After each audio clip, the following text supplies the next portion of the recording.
제46장.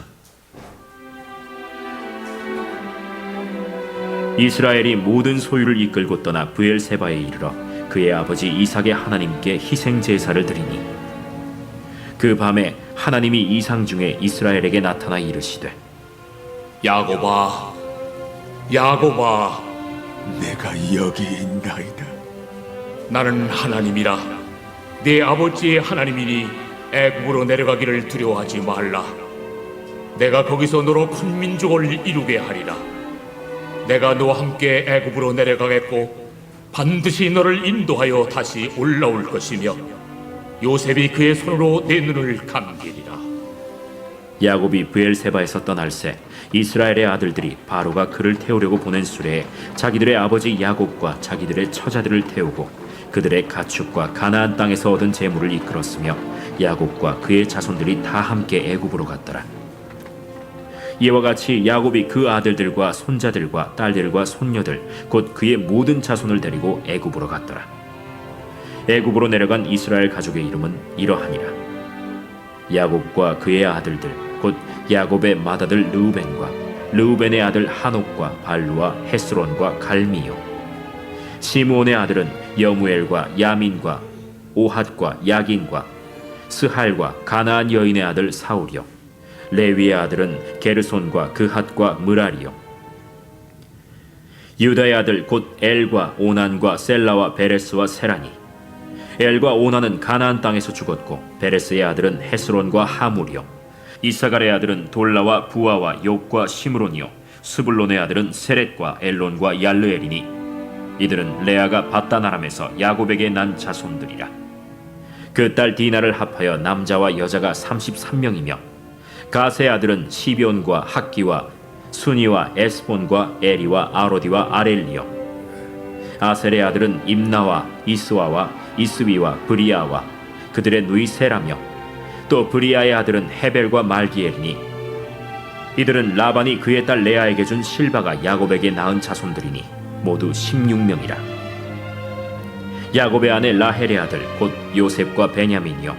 애굽 땅에서 온의 제사장 보디베라의 딸 아스낫이 요셉에게 낳은 므낫세와 에브라임이요. 베냐민의 아들 곧 벨라와 베겔과 아스벨과 게라와 나만과 에히와 로스와 뭇빔과 훗빔과 아르시니 이들은 라헬이 야곱에게 낳은 자손들이니 모두 14명이요. 단의 아들 후심이요. 납달리의 아들 곧 야스엘과 구니와 예셀과 실렘이라. 이들은 라반이 그의 딸 라헬에게 준 빌하가 야곱에게 낳은 자손들이니 모두 7명이라.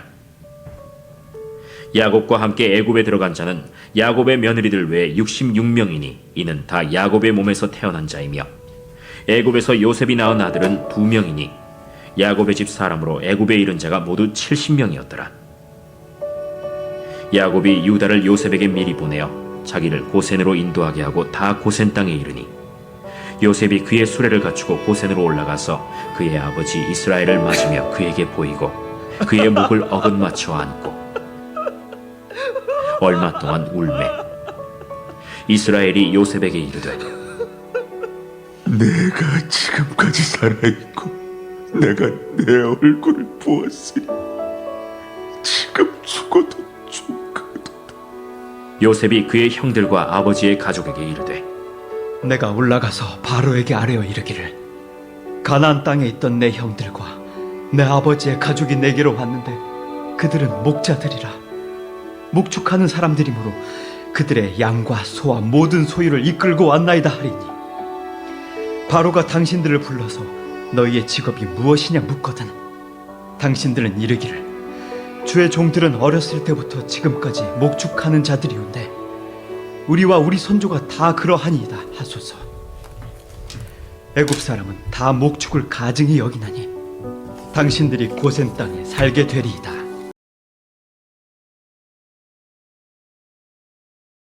근대 선교의 아버지라고 불리는 윌리엄 테리라고 하는 선교사가 있습니다. 근대 선교의 아버지. 이분은 어디서 선교를 했냐면 인도에서 선교사 사역을 감당했습니다. 이분 영국분인데 그 노스햄프턴에서 살았는데 16살 고등학교 졸업하고 16살에 그 구두 수송공 생활을 했습니다. 하다가 19살에 예수님을 인격적으로 만나게 되고 그리고 예수님을 영접하게 되고 23살에 선교사가 돼서 인도로 가서 온 인생을 선교를 위해서 희생을 한, 그래서 근대 선교의 아버지 윌리엄 테리라고 하는 이름까지, 이제 별칭까지 얻게 되었죠. 근데 이분이 그렇게 성령의 체험과 성령의 은혜와 그리고 선교의 기점으로 삼았던 영국의 노스햄프턴 침례교회가 지금은 이슬람 사원이 됐습니다. 선교, 근대 선교의 근거지였던 교회가 이슬람 사원이 되고 만 거예요. 그 영국에는 이 이슬람이 얼마나 센지, 지금 이슬람 인구가요. 인구가 100년 전만 해도 2억이 안 됐는데 지금은 20억이 넘습니다. 전 세계 인구의 한 30%가 이슬람이고 앞으로 40년 뒤면 전 세계 인구의 종교인의 1위가 이슬람이 될 거다. 그렇게 이야기를 하고 있습니다. 아까 영국 교회 얘기했는데 영국 교회에 300개가 이슬람 사원이 됐어요. 영국의 교회들이 300개 이슬람 사원이 됐고 지금 영국에는 이슬람 사원이 2,000개가 넘어요. 그리고 이슬람과 연관되어 있는 학교와 그리고 여러 가지 센터들이 5,000개가 넘습니다. 예전에 우리나라에 누가 왔었냐면 사우디아라비아 왕자가 왔었어요. 왕자가 와서 서울 투어를 이렇게 하다가 남산 위에서 야경을 보는데, 서울에서 야경을 보면 뭐가 제일 많이 보이는지 아세요? 빨간 십자가가 제일 많이 보이는 거예요. 그러니까는 이 왕자가 물어봤어요. 저것들은 다 뭐냐? 그랬더니 저게 다 교회다. 그랬더니 그 사우디아라비아 왕자가 하는 말이, 내가 30년 안에 저거 다 사원으로 만들어 버리겠다. 그렇게 호언장담을 했다고 합니다. 근데 우리나라는 그래도 잘 영적으로 잘 무장돼서 잘 방어하고 있는데 영국은 장난이 아닌 거예요. 30년 동안, 지금부터 30년 동안 5,000개 교회가 없어졌어요. 그리고 매달, 매달이 아니 매주, 매주 4개 교회씩 없어지고 있습니다. 지금도. 그래서 영국의 일간지 더 인디펜던트 일간지에 보면 앞으로 40년 뒤에 영국에는 교회가 없을 것이다. 그렇게 전망을 했어요. 100여 년 전만 해도 전 세계 선교의 1위, 늘 선교에 앞장섰던 나라가 지금은 존폐 위기에 있고 오히려 이슬람에게 잡혀먹혀서 이슬람이 득세하고 있습니다. 우리나라도 교회 교인 수가 많이 줄었죠. 그죠? 지금은 예전에 저 신학교 갈 때만 해도 기독교 인구 하면은 1,000만이니 1,200만이니 막 그랬거든요. 근데 지금은 한 400만? 실제로 예배드리는 기독교 인구는 팍 줄었죠. 요즘은 교회가 부흥하기 어려운 시대다. 그래서 심각한 위기에 있다라고 이야기를 합니다. 그러니까 선교가, 지금 외국의 선교가 문제가 아니라 지금 여기에 우리나라의 선교가 중요하고, 특별히 미종족, 이 청년들, 거기는 완전히 선교지 중에 선교지입니다. 그래서 이 청년들과 청소년들을 어떻게 그들에게 복음을 전할 것인가, 이것이 아주 중요한 화두가 되고 있죠. 왜 이렇게 기독교가 이렇게 쇠퇴의 길을 가게 됐는가? 여러 가지 이유가 있지만 그 중에 가장 큰 이유는 뭐냐면 기독교의 정체성을 모르고 교회를 다니기 때문에 그런 거예요.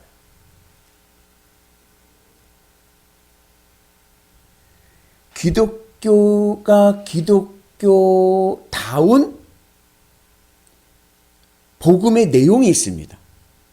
기독교가 기독교를 규정하는 복음의 내용이 있는데 그걸 모르고 교회를 다니는 거예요. 그러니까 복음의 능력이 없고 신앙이 점점 쇠퇴해지고 있습니다. 기독교인의 정체성 복음의 내용이 뭡니까? 주님의 십자가의 복음이죠. 그죠? 근데 사실 여러분들 주변 분들 가만히 보세요. 교회를 다니는데 주님의 십자가 복음을 마음에 두고 교회 다니는 분들은 많지 않아요. 어떤 마음을 가지고 다니냐면은 복받기 위해서 다니는 거예요. 복받기 위해서. 그건 아브라함의 자손들이죠. 아브라함의 자손들. 예수님께서 그 말씀하실 때 이 독사의 자식들아. 독사의 자식은 이 세상의 땅을, 독사는 어떻게, 뱀은 가슴을 땅에 대고 기어다니잖아요. 이 땅에 가슴을 대고 살아가는 자들을 독사의 자식들이라고 그러고, 아브라함의 자손들은 뭐냐면 그나마 하나님을 믿어. 하나님을 믿는데 왜 믿느냐 하면은 복받기 위해서 믿는 거예요. 복받기 위해서. 그를 아브라함의 자손이라고 그러고, 하나님이 사랑하시는 자녀는 그것을 넘어서서 예수님의 십자가 복음 안에 있는 자입니다. 그런데 교회가 힘을 잃어가고 교회가 쇠퇴하는 이유는 그 예수님의 십자가 복음이 우리 심장에 꽂혀 있지 않기 때문에 그런 거예요. 그러니까 조금만 환경이 흔들리면 어떻게 돼요? 어떻게 돼요? 다 배신 때려버리고 다 가버리죠. 그래서 여러분들 가슴에 주님의 십자가 복음이 꽂히는 은혜가 있길 축복합니다. 그래서 주님의 은혜 안에서 믿음의 길을 가고 여러분들의 인생에서 내가 복음의 정체성을 깨닫고 살아가는 은혜가 있길 축복합니다. 그래서 오늘 말씀은 이 십자가 복음의 내용 중에 하나의 내용을 우리에게 깨닫게 합니다. 우리가 잘 아는 내용이에요. 이제 이 애굽의 그 요셉이 팔려가서 총리가 됐죠. 총리가 돼서 7년 동안 풍년이 잃고 그 다음에 7년 동안 흉년이 일어날 그때 2년 지났을 때입니다. 그러니까 앞으로 5년도 흉년이 올 거예요. 그 2년 정도 지내니까 여러분 흉년도요. 1년이 뭡니까? 2년 지나니까 어떻게 돼요? 먹을 게 하나도 없잖아요. 그래가지고 가나안 땅에 있던 하나님이 아브라함에 약속했던 그 가나안 땅에 살던 야곱의 식솔들이 애굽으로 내려옵니다. 그 내려온 족보들을 오늘 말씀한 거예요. 몇 명이냐? 70명입니다. 70의 식솔들이 가나안 땅에서 애굽으로 내려오게 됩니다. 내려올 때 야곱의 마음이 어땠을까요? 기뻤어요. 왜요? 요셉을 만날 수 있거든요. 그리고 살았어요. 애굽에는 식량이 남아 있거든요.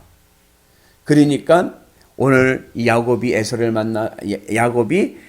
요셉을 만나서 기뻐하면서 울고 감격에 젖어 있습니다. 그런데 우리가 하나 좀 더 생각을 해보면 하나님께서 아브라함에게 약속하신 땅이 이루어졌는데 귀한 하나님 그러면 그냥 그 땅에 그냥 잘 살게 하시지 왜 기근을 또 주셔가지고 내려가게 하시냐 이거죠. 그런 생각 안 해보셨나요? 근데 내려가가지고 수적으로는 부흥을 했어. 70명이 내려가서 430년 뒤에 대략 250만 명이 된 거예요. 장정만 60만이 나왔으니까 아이들 여자들 다 하면은 대략 250만 명으로 부흥했습니다. 근데 그들의 신세 뭐가 됐어요? 노비가 됐잖아요. 노예가 됐어요.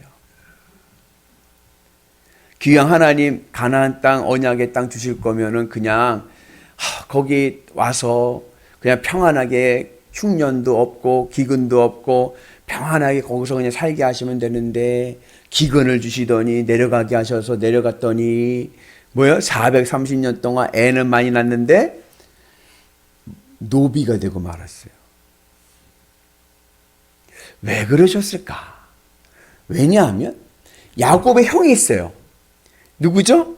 에서요. 그 야곱의 식솔들은 그렇게 고생하고 노비가 되고 다 종이 됐는데, 머슴이 됐는데, 에서의 가문은 430년 동안 형통에 형통을 합니다. 잘 사는 거예요. 왜 그러셨을까? 여기에 우리 십자가 복음의 내용이 하나 담겨져 있습니다. 비유하자면 이 야곱의 식솔 70명의 식솔들은 구약 시대의 교회 개척 멤버들입니다. 교회 개척을 한 거예요. 교회를 개척해 가지고 부흥했어요. 70명이 부흥해 갖고 250만 명이 됐어요.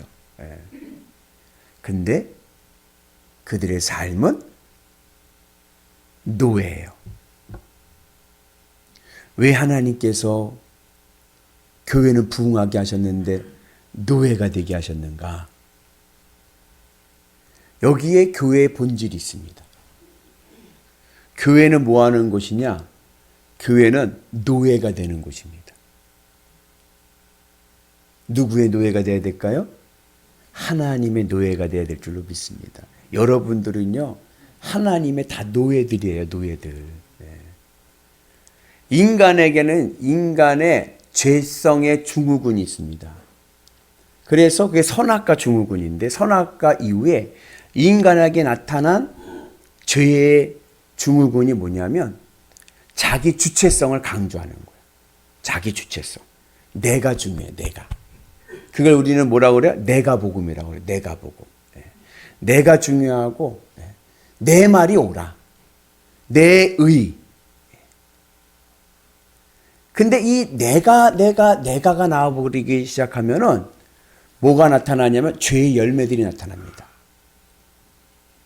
하나님께서 그것을 꺾으시기 위해서 하나님의 거룩한 나라, 제사장 나라, 거룩한 백성 되게 하기 위해서 하나님께서 이스라엘에게 그 내가병을 꺾어버리시기 위해서 몇 년을? 430년을 뭐로? 노예로 살게 하신 거예요.